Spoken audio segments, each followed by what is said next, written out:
आज हम करबला का वो दर्द भरा वाकया सुनाने जा रहे हैं जिसे सुनकर दिल तड़प उठेगा, रूह कांप उठेगी। करबला का वो मैदान जहां बनी हाशिम के बहादुर नौजवान हमेशा से शुजात में सबसे आगे थे। उनके एक एक फर्द ने लश्कर पर अपनी दहशत बिठा रखी थी, लेकिन उनमें भी एक शख्स ऐसा था जिसकी बहादुरी की मिसाल किसी और से दी ही नहीं जा सकती थी। वो ऐसा जांबाज था जिसने कई यजीदी सिर्फ अपनी आंखों के खौफ से मारे, किसी को तलवार उठाने की भी मोहलत न दी। सबको बस उसी का खौफ था।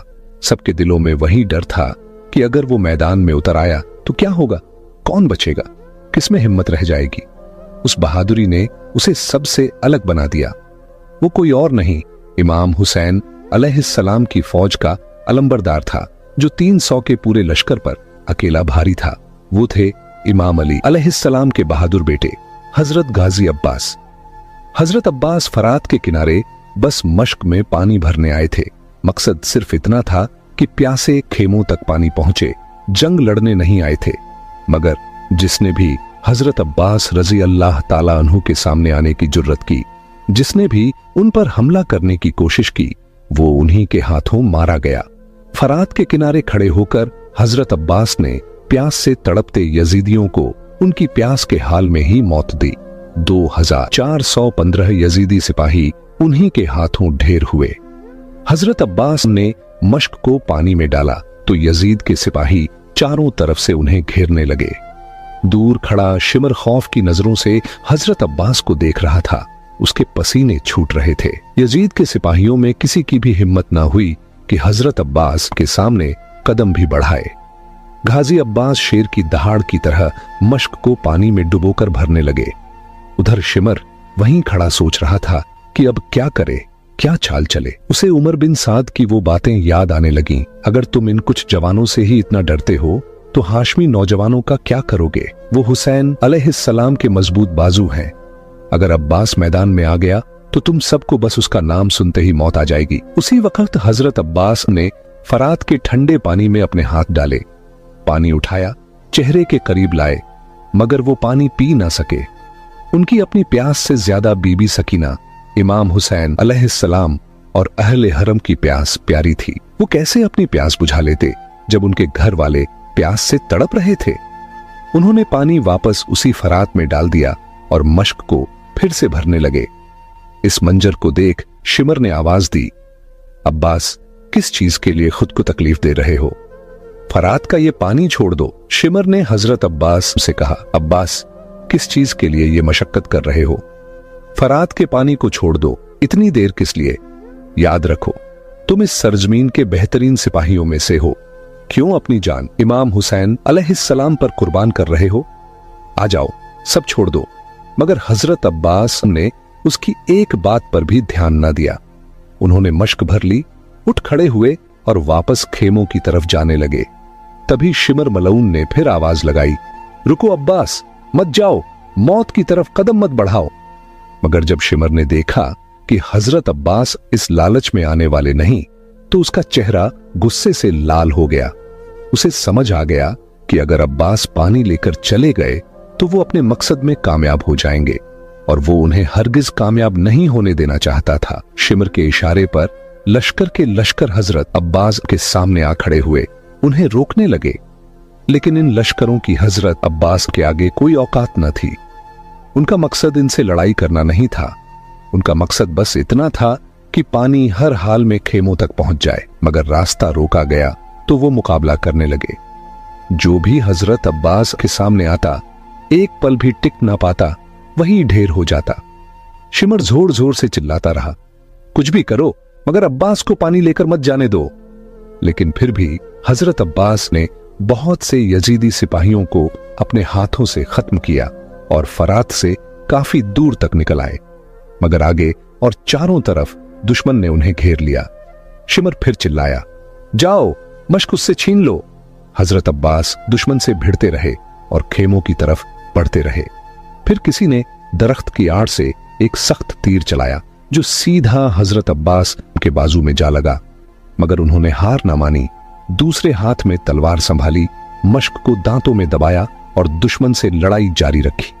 उसी वक्त दरख्त के पीछे छुपा एक और यजीदी तीर लेकर निकला और आपके दाहिने हाथ पर वार कर दिया। अब हजरत अब्बास के दोनों बाजू कट चुके थे। अब वो तलवार ना चला सकते थे, मगर मश्क छोड़ने का सवाल ही नहीं था। उन्होंने अपने दांतों में मश्क को मजबूती से पकड़ा और खेमों की तरफ तेजी से बढ़ने लगे। उनके दिल में बस एक ही इरादा था, मैं रहूं या ना रहूं, ये पानी हर हाल में अहले हरम तक पहुंचे। उसी इरादे से वो लड़खड़ाते हुए भी खेमों की तरफ दौड़ते रहे।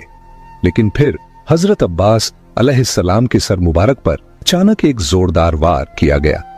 वो करबला की तपती जमीन पर गिर पड़े। उनके दांतों से मश्क छूट गई और वो सारा पानी जो खेमों के बच्चों के लिए था, रेत में बह गया। उसी वक्त इमाम हुसैन अलैहिस्सलाम अपने प्यारे भाई के पास पहुंचे। गम से भरी आवाज में बोले, अब्बास, जब तक तुम मेरे साथ थे मुझे कोई गम ना था। अब मैं अहले हरम के पास क्या लेकर जाऊं? अब मेरी कमर टूट गई है। ये मेरा सब कुछ था, मेरा भाई। यही वो गाजी अब्बास थे जिन्होंने मुझ पर अपनी जान कुर्बान कर दी। हजरत अब्बास रजी अल्लाह ताला अन्हु की शहादत के बाद जब इमाम हुसैन अलैहिस्सलाम खाली मशकीजा लेकर खेमों की तरफ लौटे तो बीबी सकीना ने दूर से मशकीजा देखा। उन्होंने सारे बच्चों को जमा किया और बोली, देखो बच्चों, मैंने कहा था ना, मेरा चाचा अब्बास नहर से पानी लेकर आ रहा है। जैसे जैसे इमाम हुसैन अलैहिस्सलाम करीब आते गए, सकीना की बेचैनी बढ़ती गई। लेकिन जब उन्होंने देखा कि मशक खाली है और इमाम हुसैन अलैहिस्सलाम का जिस्म हजरत अब्बास के खून से रंगा है, तो बीबी सकीना फूट फूट कर रोने लगी। कांपती आवाज में बोली, बाबा, मेरा चाचा अब्बास कहां है? इमाम हुसैन अलैहिस्सलाम ने दर्द भरी नजरों से देखा और बोले, सकीना, तुम्हारा चाचा नहर के किनारे सो रहा है। बीबी सकीना ने कहा, बाबा, मेरा अली असगर 3 दिन से प्यासा है। इमाम हुसैन अलैहिस्सलाम ने सकीना को खेमे में ले जाकर जमीन पर हाथ रखा। जैसे ही हाथ उठाया, जमीन से पानी उबलने लगा। सकीना ने पानी देखा तो खुश हो गई, मगर इमाम हुसैन अलैहिस्सलाम ने फरमाया, सकीना, बाहर देखो जरा। सकीना ने जब खेमे के बाहर नजर डाली तो देखा बाहर लाखों प्यासे खड़े हैं, सब उसे देख रहे हैं। सकीना ने मासूमियत से पूछा, बाबा, ये लोग कौन हैं? इमाम हुसैन अलैहिस्सलाम ने कहा, सकीना, ये तुम्हारे नाना की उम्मत है। अगर आज तुमने ये पानी पी लिया तो रोजे महशर ये सब लोग होजे कौसर से महरूम हो जाएंगे। हमारे प्यासे रहने में ही अल्लाह के रसूल की नबूवत महफूज है। बीबी सकीना ने सर झुकाकर कहा, बाबा, अगर मेरे नाना की उम्मत के लिए इस सकीना को कुर्बान होना पड़े, कयामत तक भी प्यासा रहना पड़े, तो मुझे मंजूर है। अगर मेरा भाई अली असगर प्यास से तड़प कर मर जाए, ये भी मंजूर है। अल्लाह के दीन के लिए हम अहले हरम, अहले बैत हर दुख सह लेंगे। सलाम हो बीबी सकीना की उस प्यास पर।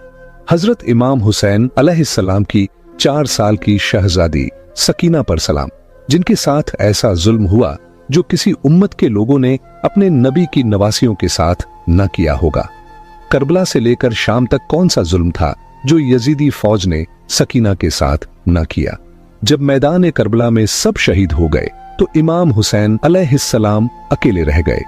इमाम हुसैन अलैहिस्सलाम जुलजनाह पर सवार हुए, मगर जब उन्होंने जुलजनाह की लगाम खींची तो जुलजनाह आगे न बढ़ा। जुलजनाह ने सिर झुकाकर अपने कदमों को देखने लगा। इमाम हुसैन अलैहिस्सलाम घोड़े से उतरे तो देखा बीबी सकीना जुलजनाह के कदमों से लिपटी रो रही थीं। ऐ जुलजनाह, मेरे बाबा को मत लेकर जा। जो कोई भी घोड़े पर सवार होकर मैदान की तरफ गया वो वापस नहीं आया। फिर वो अपने बाबा से लिपट कर रोने लगी। इमाम हुसैन अलैहिस्सलाम ने बीबी सकीना को अपनी बहन ज़ैनब के हवाले किया। जब खेमों में आग लग गई तो सकीना रोती हुई खेमे से बाहर निकली और भागती हुई मैदान करबला की तरफ गई। हर तरफ यजीदी लश्कर था। मासूम सकीना ने लोगों से पूछा, मेरे बाबा कहां हैं? उनमें से एक जालिम ने पूछा, तुम्हारे बाबा का नाम क्या है? जैसे ही बीबी सकीना ने कहा हुसैन, उस जालिम ने तीर निकाला और इमाम हुसैन अलैहिस्सलाम को मारते हुए कहा, देख, ये तेरा बाबा है। बीबी सकीना दौड़ती हुई अपने बाबा की तरफ पहुंची। उसने अपने बाबा की गर्दन पर खंजर चलता देखा। 4 साल की बच्ची अपने बाप को करीब से शहीद होते देख रही थी। शिमर मलऊन बीबी सकीना को छुरी दिखा दिखाकर इमाम हुसैन अलैहिस्सलाम की गर्दन पर वार करता रहा। इमाम हुसैन अलैहिस्सलाम की शहादत के बाद उन जालिमों ने जिस्मों पर घोड़े दौड़ाए और खेमों को आग लगा दी।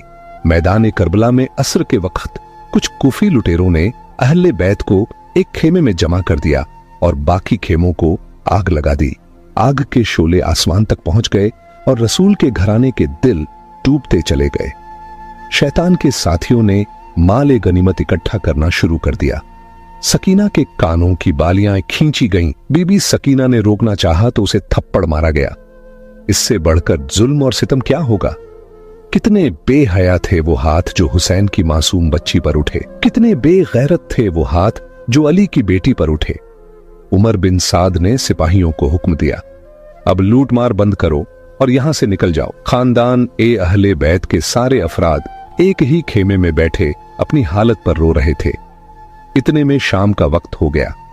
यजीदी अपने मरे हुए साथियों को दफन करके अपने पड़ाव में जश्न मना रहे थे और रसूल का घराना, रसूल की शहजादियां बीमार जैनुल आबिदीन के सरहाने बैठी अपनी हालत पर आंसू बहा रही थीं।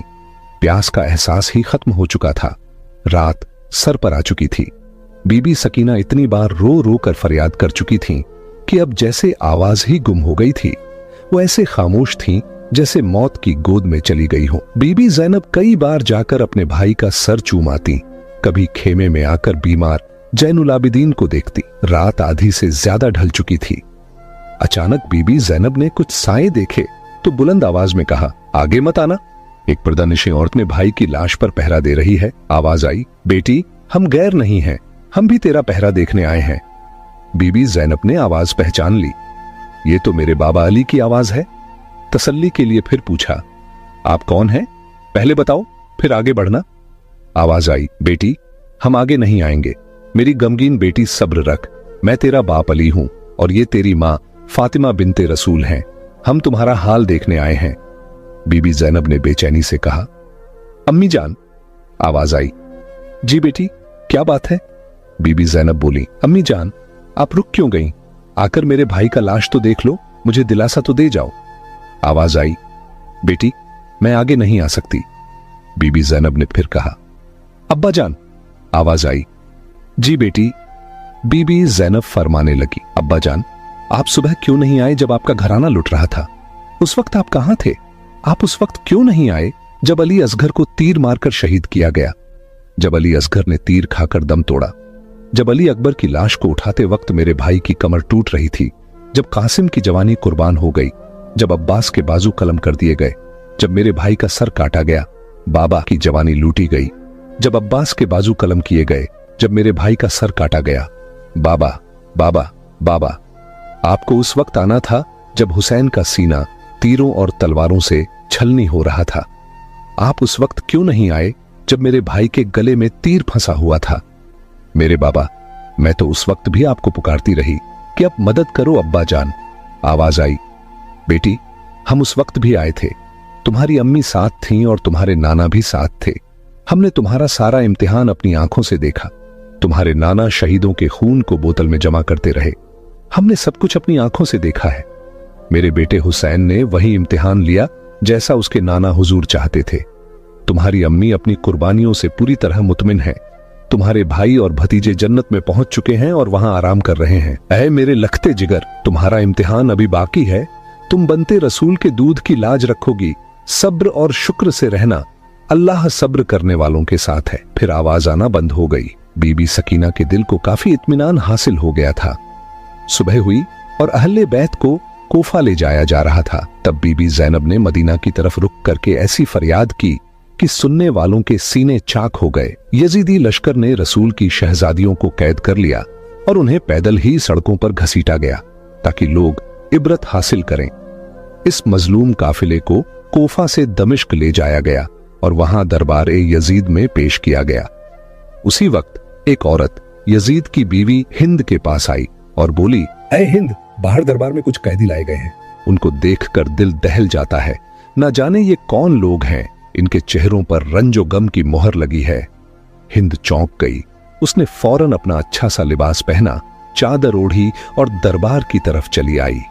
जब वो कैदियों के करीब पहुंची, उसकी नजरें अचानक एक मुअज्जिज मगर गम से निढाल चेहरे पर पड़ी। बीबी जैनब ने गौर से देखा। दिल में कुछ याद आया। उन्होंने अपनी बहन उम्मे कुलसूम से पूछा, बहन, क्या तुम इस औरत को जानती हो? उम्मे कुलसूम ने उदास लहजे में कहा, नहीं, मैं पहचान न सकी।